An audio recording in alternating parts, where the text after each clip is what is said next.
What's up, everybody? This is Jay Priest in the Seven Sins, and this is Building Your World. We're going to jump right into the very first sin, forgotten history. This seems like a no-brainer to me, but a lot of people forget it. Your world should have history. You know, we're looking right now at some pixies. This whole photo shoot had this whole concept about this royal guard and a pixie queen and a huge war that you can see in some of the scarred landscape photos. So there was this huge war between the pixies, which were more like elves, and some orcs. So I had an immense history just for a photo shoot. That's how serious I am about history. You can look at some other work I have, the Brothers Kane. It's set in the real world. It's got real world history, but that's not what we're looking at in the case of something like this. What you're looking at whenever you do a project that's set in the real world is you want to have your characters, you want to have a really rich history there. What was happening before the cameras started rolling? And that'll be explored whenever this project gets rebooted. What led to this girl being captured? What led to Oliver, who you see there, and Thomas, who just came into frame? What led to them being serial killers? What led to them doing what they do? That's the history that we really had to focus on here. They've obviously been doing it for a long time. They've converted this section, the murder room. They have these jail cells. You can see another prisoner there. These guys are very, very serious about their murder, and they've been doing it long enough that they're not affected by taking lives. It's a game to them. You can see the smile on their face as they pick on the male here, and the way that Oliver Kane, played by myself, actually taunts the female in the opening part of this.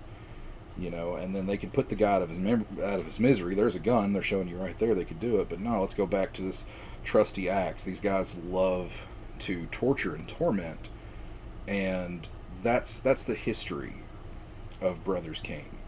That's what you don't want to forget. You want to make sure that all of this stuff is covered. Oh, I love that scene right there. Oh, that blood. It tasted so good, guys. It tasted so good. I'm going to take a little break from history just to tell you about that blood. It's got chocolate in it. Man, it is delicious. And I was actually pretty envious of John there, the actor, for even having it. Okay, our second sin, lack of location. This is from an unreleased clip of Nightmareland. This door out in the middle of these spooky woods at night. We have the light over it to really draw its attention in. Your location can be as simple as this, but this really shows you something's not right. This is Wonderland. It's totally different. And then you have a more real world setting. This project is actually going to be released soon. It's about the character played by Jay Priest, me, there on the left. Obviously a fat guy, and then the character on the right, played by Patrick Barentine, also obviously a fat guy, and we're talking, we're really making fun, you can't hear it, but we're really making fun of how fat our roommate is. And whenever you see him, he's not that fat, but our setting, these are guys that are just supposed to be lazy and they're slackers.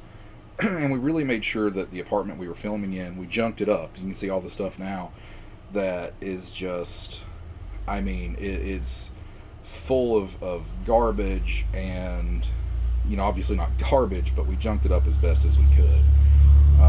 Here we go. This is an uncut piece of scene from Nightmareland, just to show you some of the process. Here we have her walk entirely through these really creepy woods, and here's where we got our other angle. When I did Nightmareland and I wanted to include something, Wonderland Woods is what I called it, I wanted to make sure I had this really creepy vibe, because the whole Nightmareland is supposed to be a really creepy take on Alice in Wonderland. And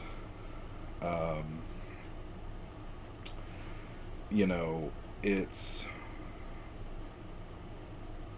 just here we have the playhouse, which is a great location because, again, into that creepy vibe.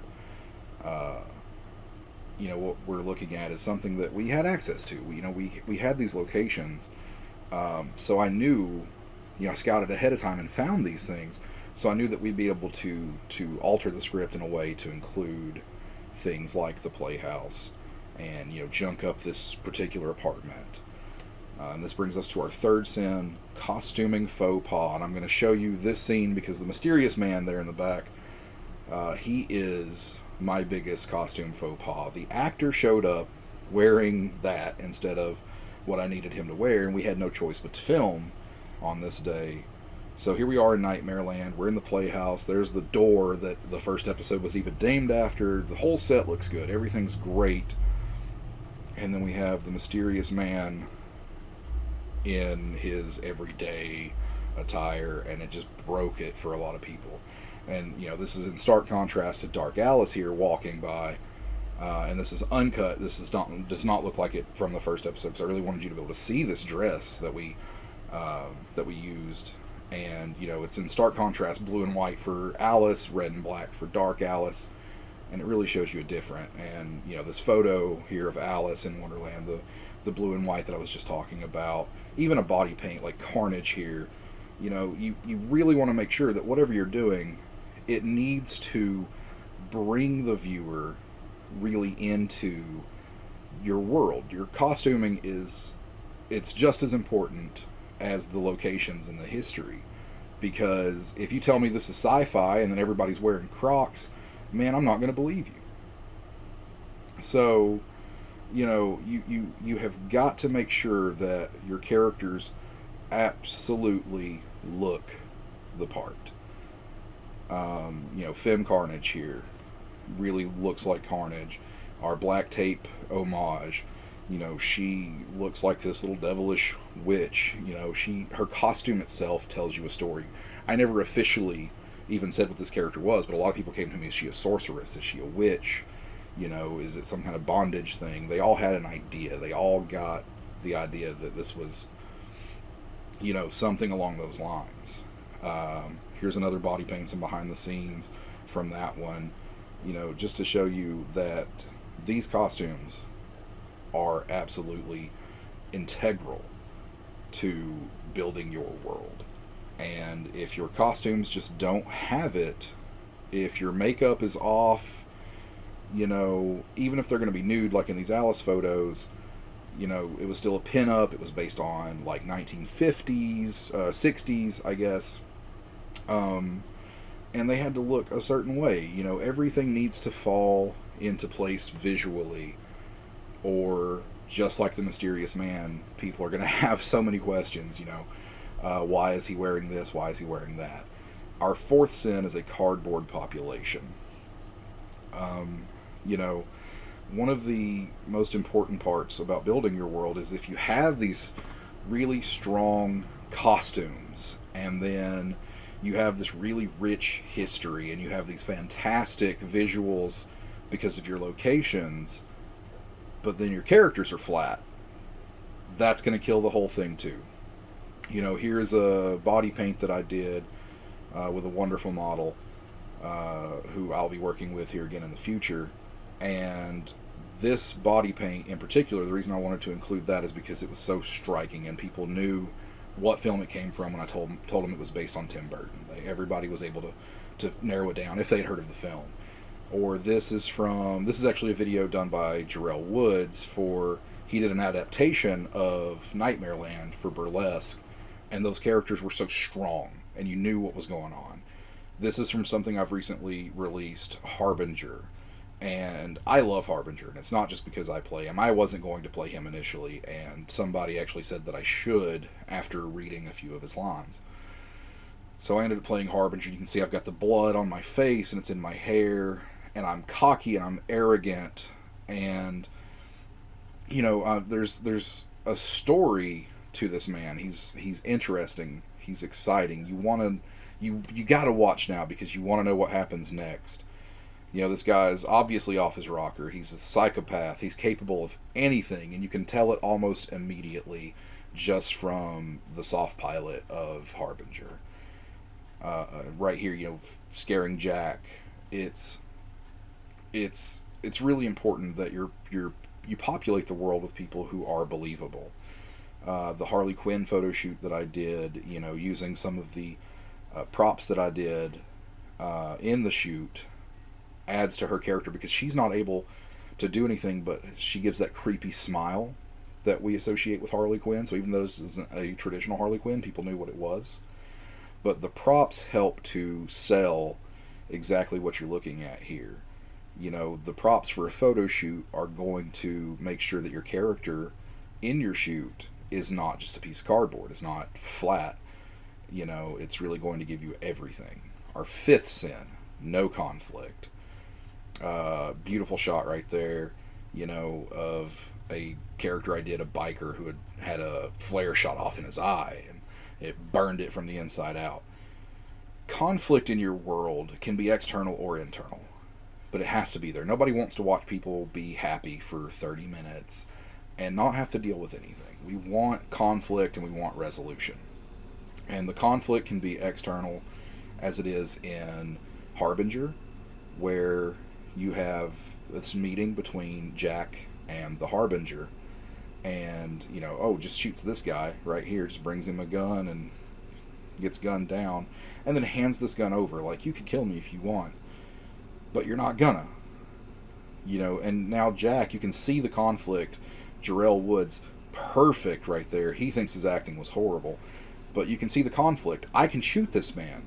You can see it in his eyes right there. I should. And he's watching him as he leaves and take off the coat, and he's still debating, and he's still conflicted, and ultimately he chooses not to. And Harbinger knew he wouldn't. There's that fear that he's already instilled. Not to mention, he was probably smart enough that there's no more bullets in there.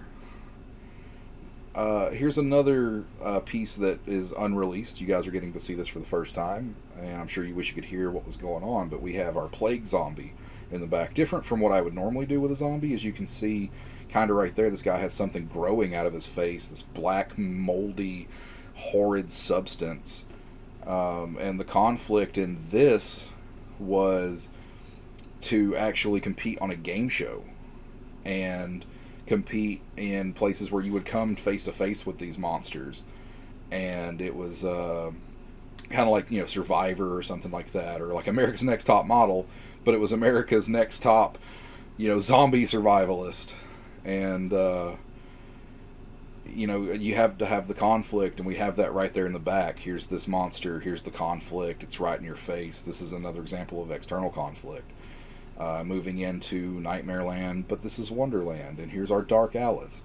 That was our conflict for Alice, was this thing that looks just like her, because of course it's played by the same actress, Harley Marie.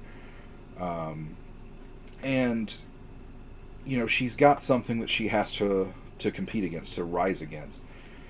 And your conflict can be internal as well. I have a number of things with internal conflict. Sixth sin, ignoring your budget. This is a bedroom.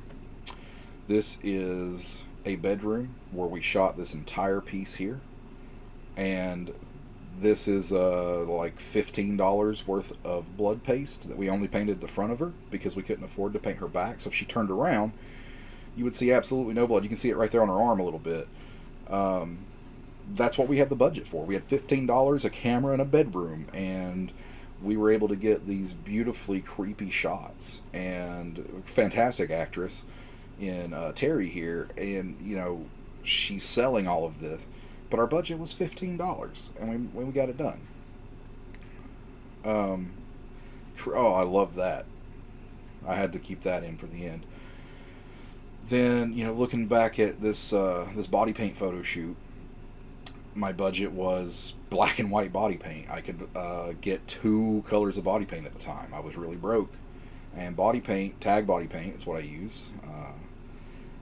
It's fairly expensive, and I could only afford 2 colors.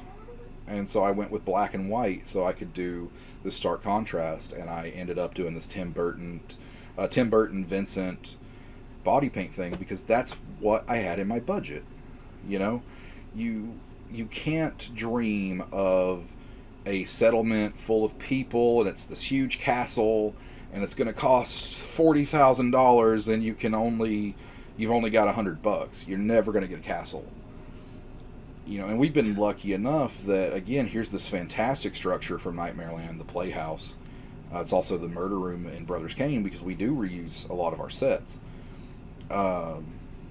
And this is on a friend's property. We have access to it for free because of that. So we've really lucked out in the past with this.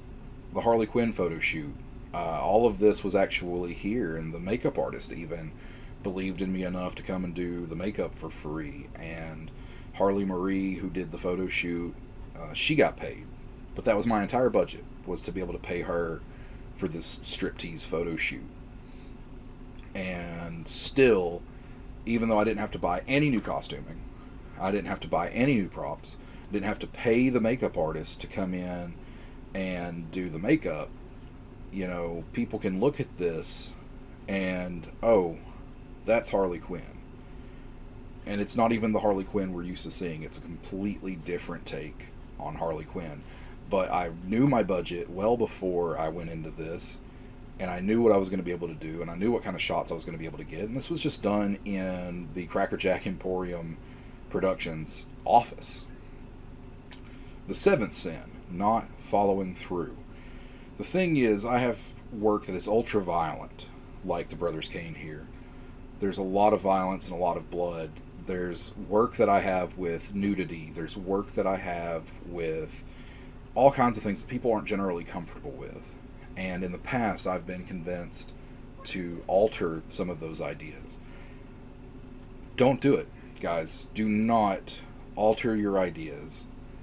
If you think they should be in there, and I'm not talking about just having nudity for nudity's sake or anything like that, but I am absolutely talking about if you want to have, if you need to have something in there to tell your story, ultra violent, nudity, sex, things that people aren't normally seeing, look for actors or models that will go for these things that you want in the script, rather than changing your script to suit the actors. You're not going to be as happy in the end if you change too much. Here we go, Cove. These guys, I told them not to, but these guys were actually taking small drinks of this water, some of them. Not Eric over here, Cracker Jack sound guy. He was smart enough not to actually drink it. But these guys really came out, and we rubbed dirt on them and blood on them, and it was not comfortable, and it was really hot, and it was miserable to march to where we did this shooting. But we followed through. We did what we had to do. Make sure that once you've built this amazing world, that you put it into action. Have people that believe in you, like Harley Marie. Have people who will be there, who will have your back, who will see your artistic vision. That's the most important thing. You've already built the world, man. Let the world shine. So that's it for this episode. I'm going to go ahead and cut this off. I want to give a quick shout out to Ray Smith. He's one of my greatest patrons on Patreon. You guys can check that out. I'll have a link for you if you're interested in donating to the cause. Until next time, when we come back, we will have J Priest and the Seven Sins, character creation. I love you guys. I hope you haven't missed the podcast too much. And here's the new one.